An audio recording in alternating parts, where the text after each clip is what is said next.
ទាំងអស់គ្នាបាទបងប្អូនណាឥឡូវសូមបងប្អូនមើលមកក្តារខៀនអស់គ្នាណានេះគឺជាកិច្ចការផ្ទះ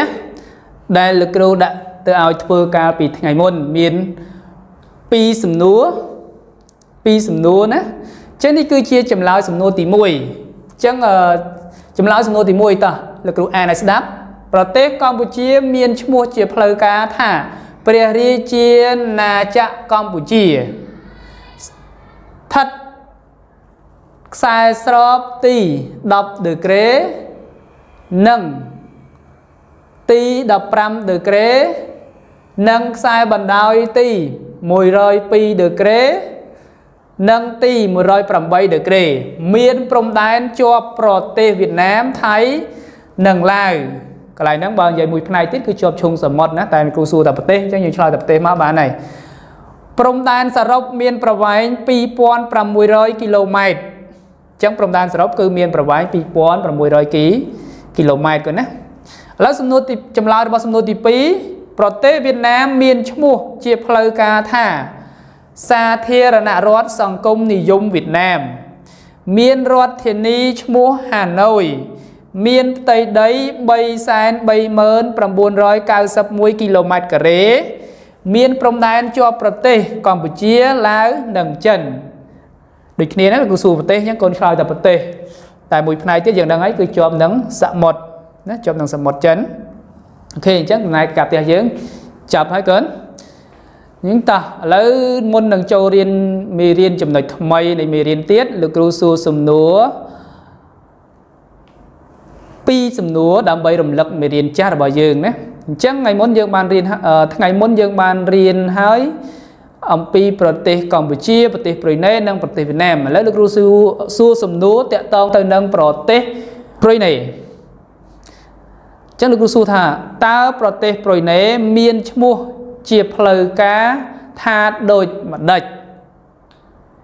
បាទបងប្អូនឆ្លើយក្នុងចិត្តមកទោះបីលោកគ្រូស្ដាប់មិនលឺក៏ដោយបងប្អូនឆ្លើយបានណាតោះអញ្ចឹងលោកគ្រូផ្ដល់ចម្លើយប្រទេសប្រ៊ុយណេមានឈ្មោះជាផ្លូវការថាព្រះរាជាណាចក្រប្រ៊ុយណេដារុយសាឡឹមត្រូវទេបងសំណួរទី2តើទីក្រុងឬក៏រាជធានីនៃប្រទេសប្រ៊ុយណេឈ្មោះអ្វីសូមផ្ដល់ចម្លើយបងបាទឥឡូវលោកគ្រូផ្ដល់ចម្លើយទៅដើម្បីផ្ទៀងផ្ទាត់នឹងចម្លើយរបស់បងអូនណាដែលឆ្លើយពីចម្ងាយមកឲ្យលោកគ្រូអញ្ចឹងទីក្រុងឬក៏រាជធានីនៃប្រទេសប្រ៊ុយណេមានឈ្មោះថាបងដាសេរីបេកាវ៉ាន់ដងទៀតណារាជធានីនៃប្រទេសប្រ៊ុយណេមានឈ្មោះថាបងដាសេរីបេកាវ៉ាន់អូខេអញ្ចឹងមេរៀនថ្ងៃមុនគឺមាន3ចំណុចគឺប្រទេសកម្ពុជានិងប្រទេសប្រ៊ុយណេហើយនិងប្រទេសវៀតណាម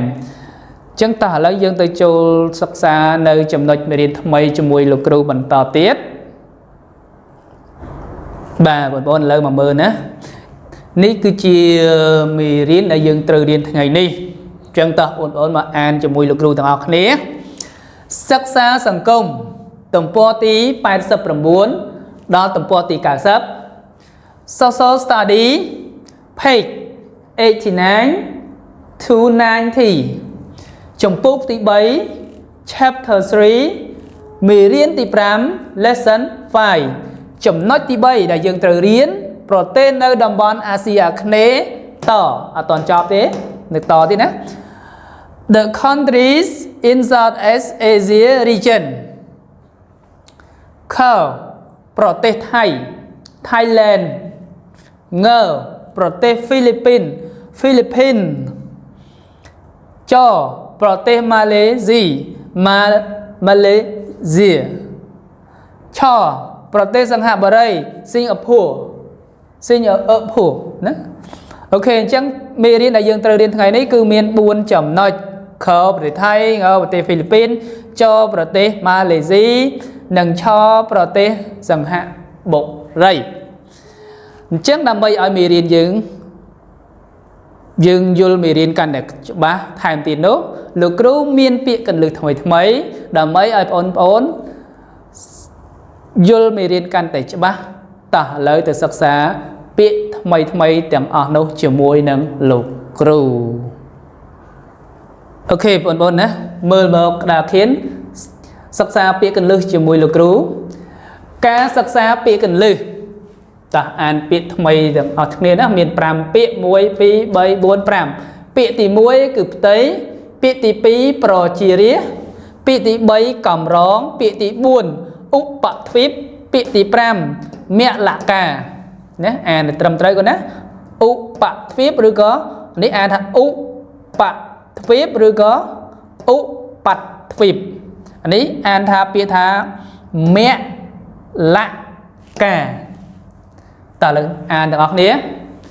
mùi tây nạ pi chỉ niếm tiền được cái đá khí đó nó tây với nè khơi nhé cái đá nó coi chụp tây đây chụp tây nó cứ chụp tiền của nó chấm ca ní miền tây thồng nè ní chị ủ từ hó tipi pro chia niệm bỏ phụ chuyên thông tối cướp vần nè cướp thần nè không pro tây ủ từ hó pro chia khmai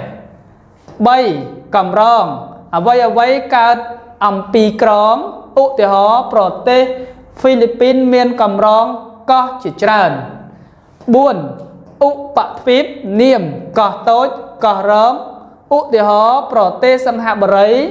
chia có thật nữ khang thập bốn ụ bạc phíp mẹ là cả ok cái này đi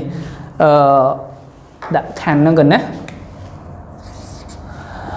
ti pram mẹ lạ cá niềm mua tiệp có rư tơ có muối nóng ẩn đủ chấn nơi trần lo nơi xạ mót ẩn đĩa nâng xạ mót chân ụ thì họ prote Malaysia nơi chộp khẳng lách cho xạ mót mẹ lạ cá ok chứ mà ổn này cứ chỉ bị mấy để dừng trời riêng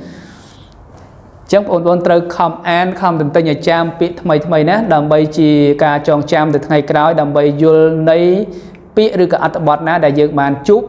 từ ngày cày chẳng châu đo chấm đời thay chắc chấm đời đại miền này lực rung miền phèn tí do bậc bằng hành ổn ở nè chẳng tập ổn từ mưa pi ca sắc xa phèn tí đại lực rung bằng hành tiện tông thà ta phèn tí bờ tây Thái cho bờ tây nà khla Philippines cho nông tây nà khla Malaysia hạ bờ đây nó vì miền riêng dạng đường này khla ta lấy từ sắc xa cho mỗi lực lượng chẳng hạn nhé